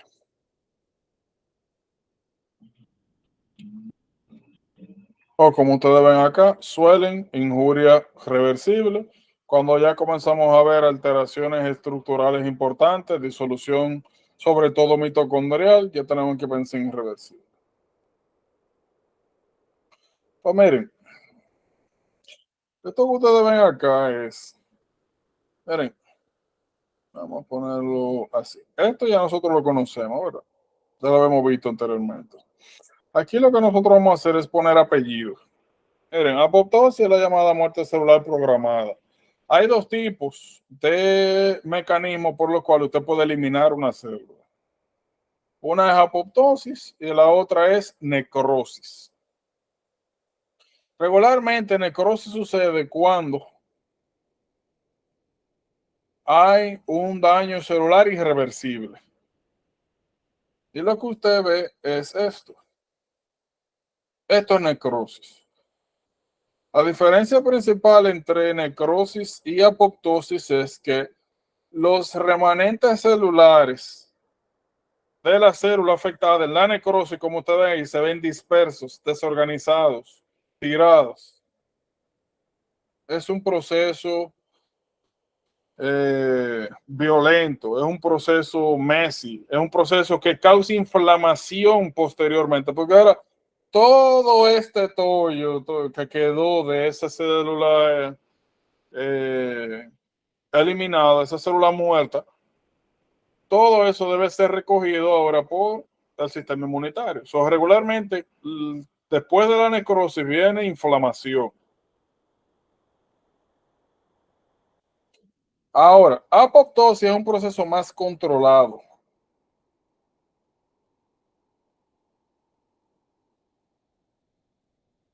Como ustedes ven acá, esto es una célula que está sufriendo apoptosis. Lo que nosotros vemos acá es que literalmente tenemos degradación de las estructuras internas y posteriormente toda esa célula se va a ir degradando en fragmentos que van a ser fagocitados por el tejido inmunitario y eliminados. Esto es un proceso de eliminación controlado. Es muy diferente a este. Como le dije, todo el contenido celular se va para afuera. Necrosis. Apoptosis es un proceso de eliminación controlado, donde el sistema inmunitario se encarga de la eliminación, participa en este proceso y de la eliminación final, pero sin una inflamación. Porque recuerden que cada vez que nosotros hablamos de inflamación, hablamos de el respiratory burst, de daño al tejido circundante. Porque habíamos dicho que cuando el tejido, cuando el sistema inmunológico ataca, ataca todo, a nosotros, al amigo, al que tal, que no está, a todo el mundo. Eso no pasa en apoptosis, aunque nuevamente ellos hacen la remoción final. So ya este proceso de granzima perforina nosotros lo conocemos. Lo único que nosotros vamos a hacer es quedar apellidos. En las vías o en la manera en la cual yo puedo inducir apoptosis a través de la vía extrínseca, que es la que nosotros conocemos, a través del sistema granzima perforina. Y la otra es a través de la vía intrínseca. Nosotros vamos a ver a medida que avancemos, que hay una serie de proteínas que regulan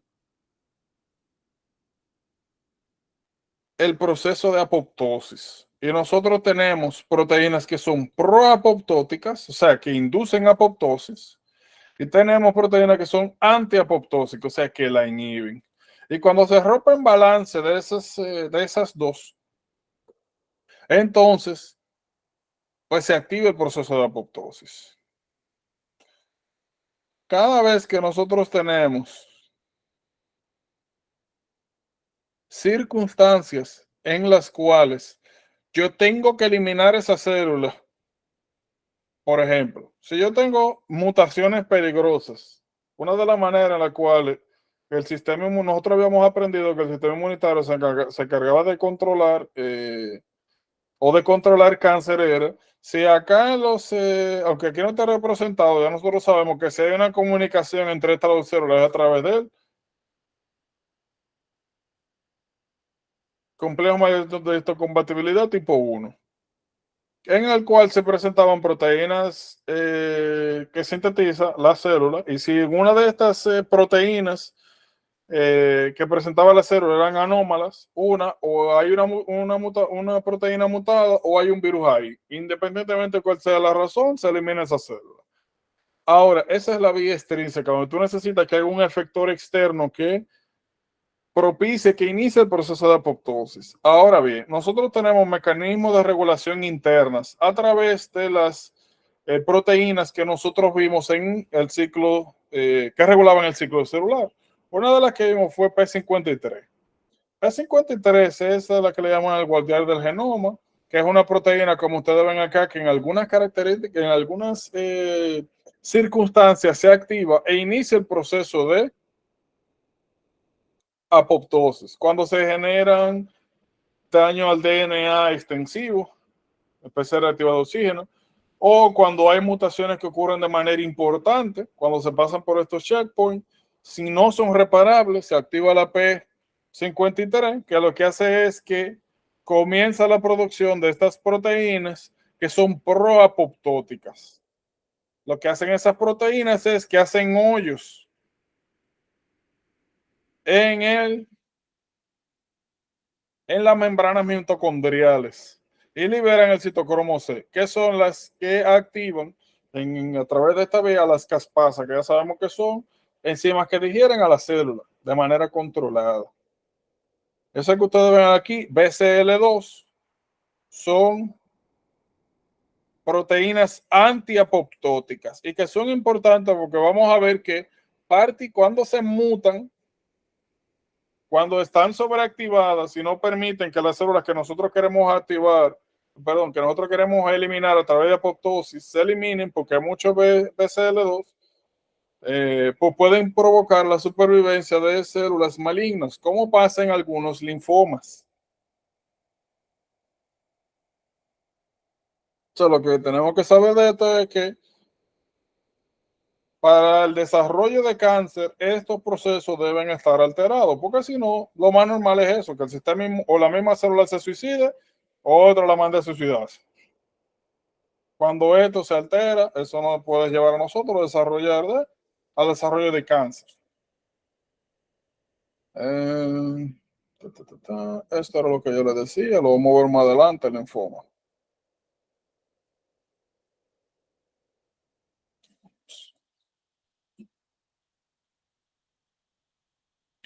¿Preguntas, dudas?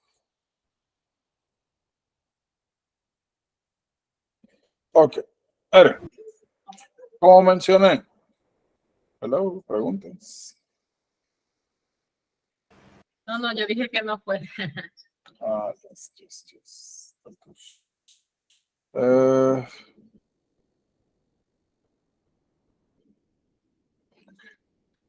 Necrosis. La necrosis siempre es patológica, a excepción de un solo proceso. Hay un solo proceso fisiológico donde la necrosis es parte de ese proceso. Ya habíamos hablado, apoptosis participa el sistema inmune, pero no es un proceso clásicamente inflamatorio. Necrosis es un proceso inflamatorio. Y normalmente el insulto que causa ese daño celular es a través de un agente externo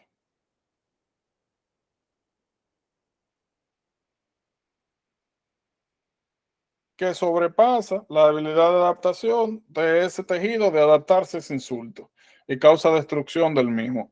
Ahora, nuevamente, siempre para motivos prácticos, siempre patológico, excepción de un momento que es fisiológico, y ese es la menstruación. Vamos a ver más adelante que cuando el tejido endometrial prolifera,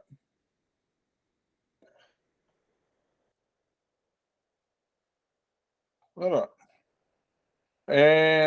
Si no ocurre fecundación, básicamente lo que sucede es que las arterias que le llaman arterias espirales, que son las que alimentan ese endometrio, no pueden sostener su propio desarrollo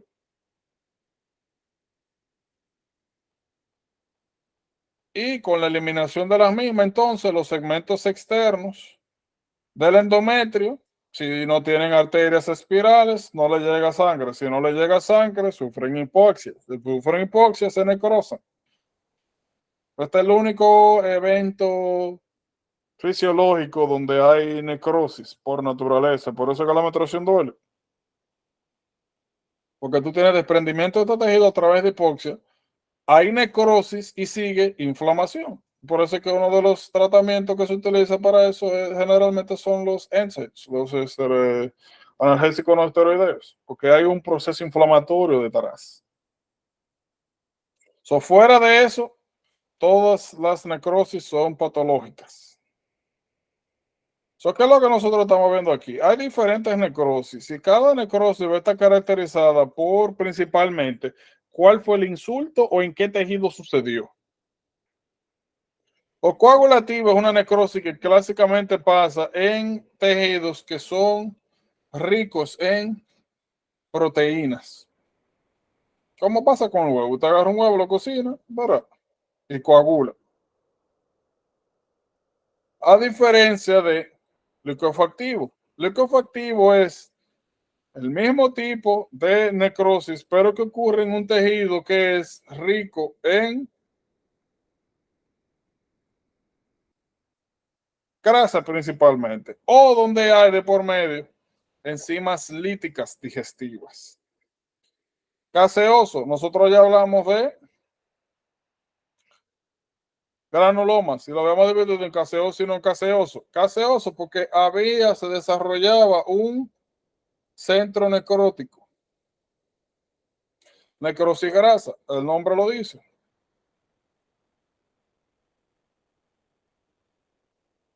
Lo importante que tienen que saber de la necrosis grasa es que cuando las grasas se encuentran con calcio, sufren un proceso llamado saponificación, que es el que técnicamente da origen a que es lo que se usa para crear jabones. Sobre todo mujeres, ¿verdad? Las mamas, los senos son principalmente tejido graso. Cuando se sufre algún tipo de trauma, golpe, puede ser mayor o menor, ¿verdad? O sea, está corriendo, cosas así, con el movimiento. Pueden desarrollarse bolitas posteriormente. Es un ejemplo de como nódulos o golpes, ¿verdad? Pueden desarrollarse saponificación local, eso es lo que llamamos necrosis grasa. Gangrenosa, el nombre lo dice, ¿verdad? Son necrosis donde regularmente nosotros tenemos un compromiso importante circulatorio, aunque nosotros podemos dividirle en general en dos grupos. O sea, un compromiso circulatorio completo, total. Y nosotros podemos dividirla en dry y en wet. Wet, cuando generalmente dry puede suceder en bacteriana y no bacteriana, pero lo más frecuente es que no sea bacteriana y que sea por isquemia. Ahora, si eso se infecta y esas bacterias entonces comienzan a lisar el tejido, puede convertirse en wet gangrene o húmeda mojada.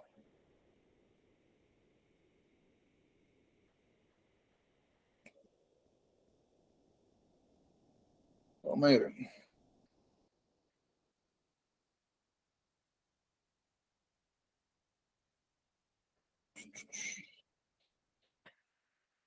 Acá había pathology, había web pathology, me parece que era la palabra. Esta, web path.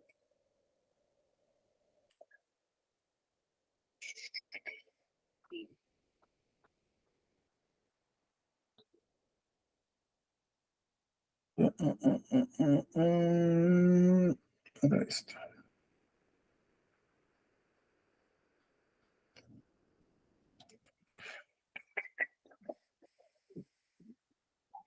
Sí.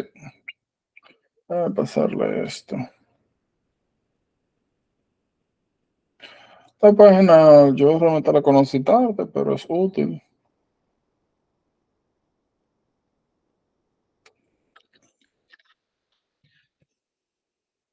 Y esta ya no la he usado, la vi ahora.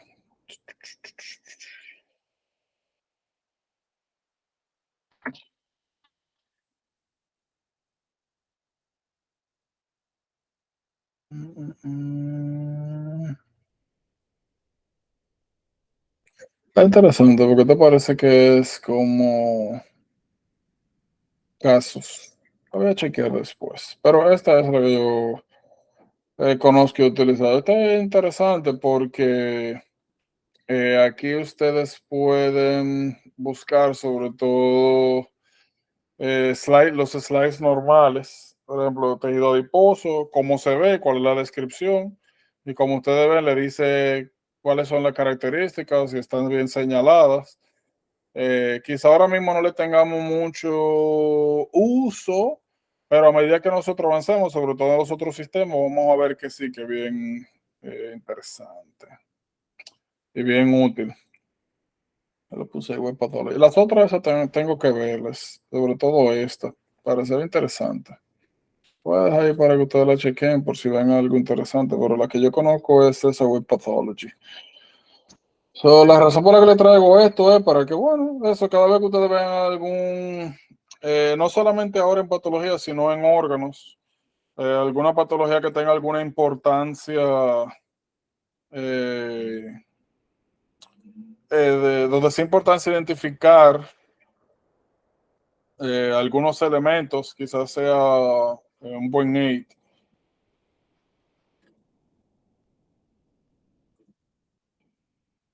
Quizás sea útil. A ver algo.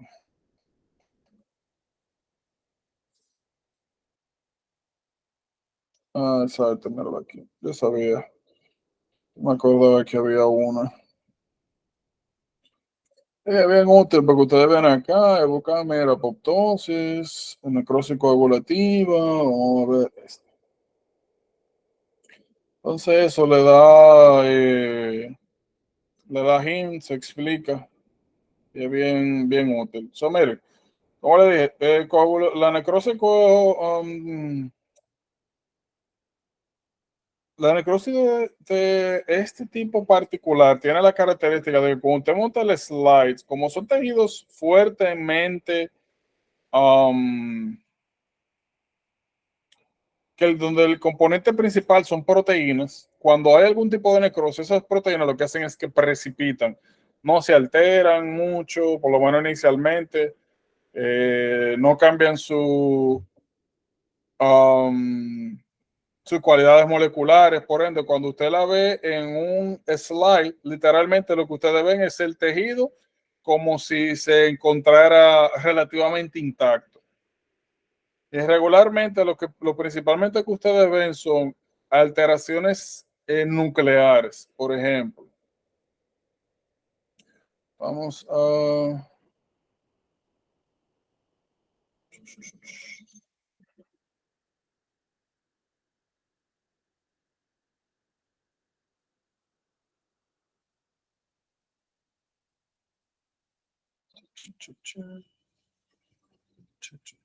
Ok, miren ahí. Tiene un poco más de, este tiene un poco más de aumento que esta, pero fíjense, si ustedes ponen este slide y ponen este al lado, lo único que ustedes van a ver es que en general estos núcleos se ven Vamos a ponerlo así. Vamos a buscar una un poquito más cerca.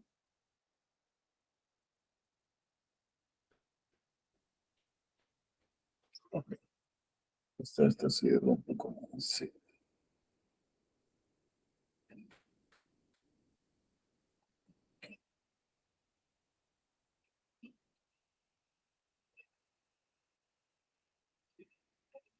Ok, miren ahí. Esto es normal, esto es patológico.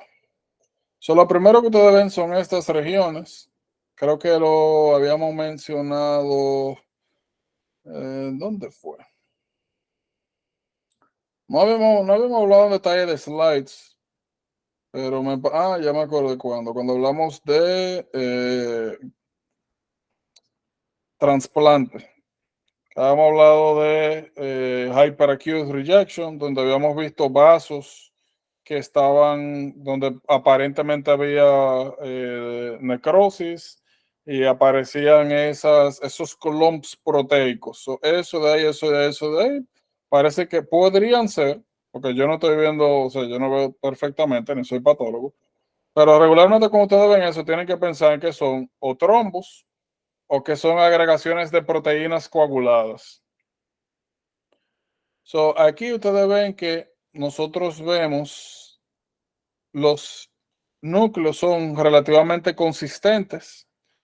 Algo que nosotros vemos acá es que los núcleos son inconsistentes. Mire, por ejemplo, este de aquí se ve como si tuviera partido.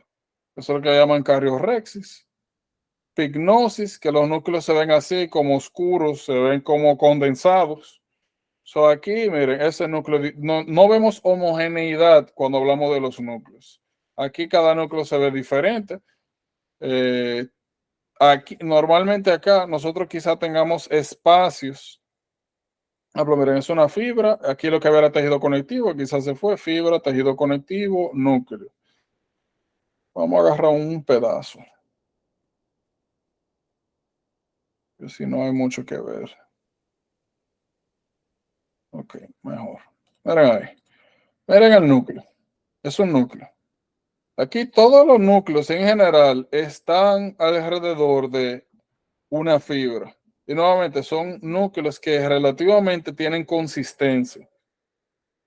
Aquí los núcleos todos tienen forma diferente.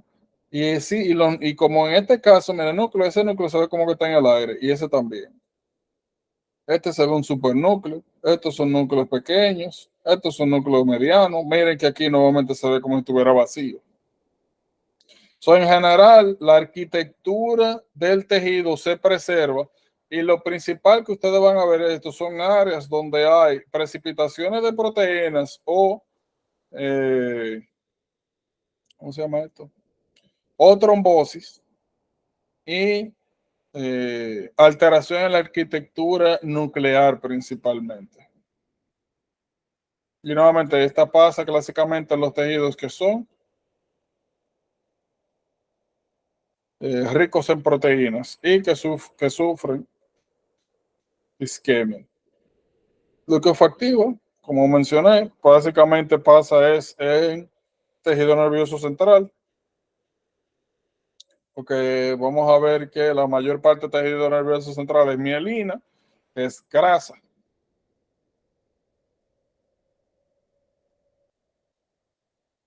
Eso es importante. La otra excepción es en absceso, ¿verdad? El nombre en absceso, eso se cae de la mata, licofactivo, ¿verdad? Todo, hay hay algunos box como Staphylococcus aureus que tienen esa cualidad de causar abscesos extensivos. Y absceso es sencillamente eso, debris celular, células muertas, neutrófilos muertos principalmente, bacterias muertas. Todas en un sancocho, en una mezcla de enzimas líticas donde todo está digerido. El sistema nervioso central tiene poca capacidad de regeneración. Generalmente, cuando ocurre algún tipo de necrosis, lo que viene hacia el tejido inmune es, sobre todo las microglias acá, que son los análogos macrófagos por el sistema nervioso central, eliminan todo el tejido y forman cavidades quísticas, quistes, sobre todo. No hay regeneración de tejido como pasa en otros. Gaseosas principalmente son, como ya hemos hablado, son infecciosas, las que donde aparecen granulomas no caseificantes, ya ustedes saben que tienen que pensar automáticamente en enfermedades autoinmunes, sobre todo. Ay, sí, parece una.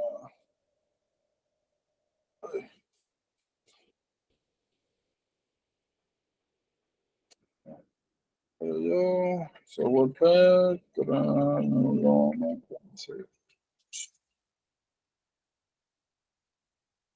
Bueno, yo nunca aprendí a buscar por aquí, yo siempre hacía eso. Pongo webpad, que es la página, y lo que me interesa. So, miren ahí. Granuloma, estructura, miren acá. Aquí de hecho no se ve tan bien como me interesa. Ah, bueno, aquí hay un pedazo, no está entero. Tararán, tararán. Bueno, ese se ve de lado. Miren, todo esto es un granuloma. Aquí atrás, afuera están todas las células inmunes enclaustrando, lo que sea que haya aquí adentro. Habíamos hablado que los granulomas podían ser caseificantes o no, si tenían un centro necrósico o no.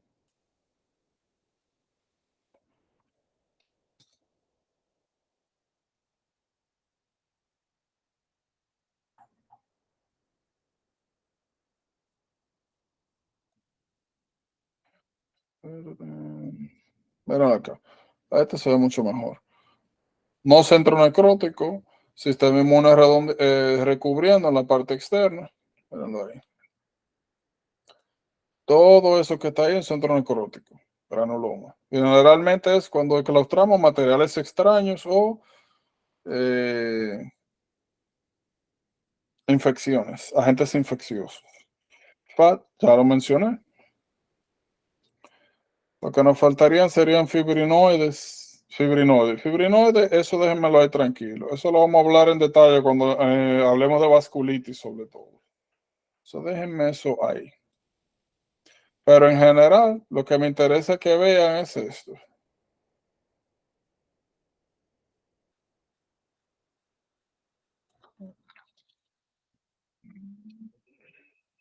Míralo ahí,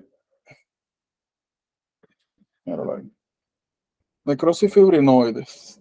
Eso pasa sobre todo en vasculitis y es que generalmente hay deposición de inmunocomplejos, hay un proceso inflamatorio, afecta principalmente a vasos sanguíneos y causan estas deposiciones en el lumen, que como todo esto que está aquí es probablemente inmunocomplejos, que son proteínas, se tiñan así de ese color, con eosina, ¿verdad? Entonces eso como si hubiera una recubierta dentro del vaso sanguíneo. Eso es bien patognomónico, característico de las vasculitis. A ver, chulos.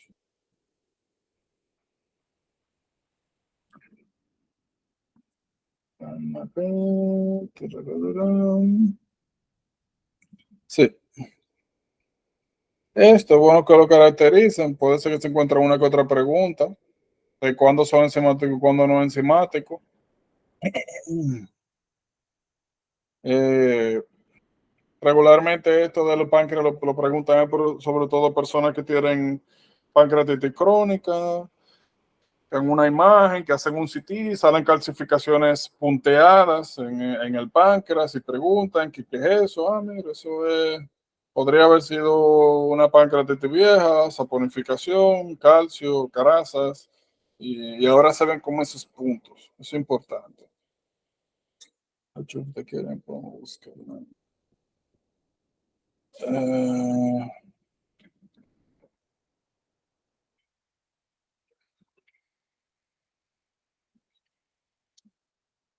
all right. Lo más probable es que suceda pancreatitis crónicas, a cada rato se inflamaba, se liberaban las enzimas pancreáticas arriba del páncreas, causaba inflamación. El tejido pancreático literalmente parece un pedacito de grasa, es un chicho.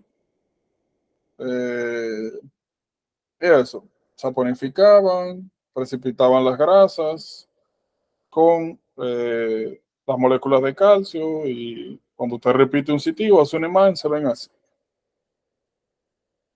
Nuevamente, esa es la enzimática, donde hay enzimas de por medio, catalíticas. Lo mismo puede pasar cualquier tipo de tejido graso, como mencioné, mama, senos, con trauma. Usted rompe vasos sanguíneos, esos vasos sanguíneos, el calcio de la sangre y el calcio de las mismas células sale, se encuentra con las grasas, se saponifica y puede causar esos quistecitos post-trauma. Pues sí. Nuevamente, este concepto, a medida que avancemos, vamos a ver patologías, ejemplos y demás. Vamos a ver algo.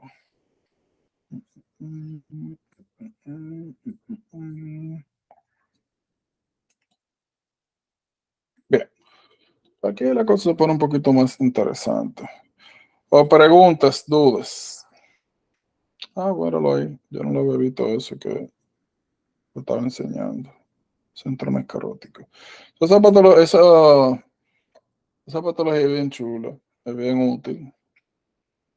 Nos va a seguir sobre todo más adelante y ustedes cuando estudien por eso, porque es bien descriptiva, las imágenes en general son bien buenas y no solamente le escribe la cosa, sino que le dice, mire, esto, aquello.